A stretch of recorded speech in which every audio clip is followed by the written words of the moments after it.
பிறந்தால் தீட்டு, இறந்தால் தீட்டு, பெண்கள் சமைந்தால் தீட்டு, இந்த மாதிரி நிறைய விஷயத்த சொல்லிக்கிட்டே போவாங்க. அப்ப இந்த இடத்துல வந்துட்டு ரொம்ப தெளிவா ஐயா சொல்றது, பெண்களை தீட்டுன்னு சொல்றியே, உனக்குள்ள வாழைப்பெண் இருக்கின்றாலே, அப்படி தீட்டானவள் உன்னுள் இருக்கும் பொழுது நீ தீட்டல்லவா அப்படிங்கிறத ரொம்ப உரைக்க அந்த இடத்தில் கூறுகின்றார். இது ஆணுக்கு சொல்கின்றார் ஐயா. நீ இதற்கு பதில் சொல்லட்டும் அனைவரும்.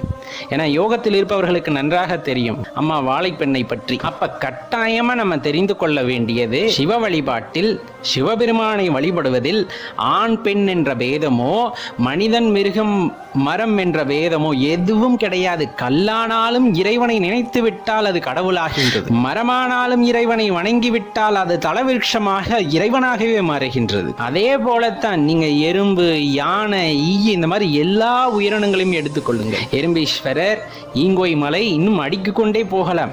ஒவ்வொரு உயிரினங்களும் பார்த்தீங்க அப்படின்னா இறைவனை வழிபட்டு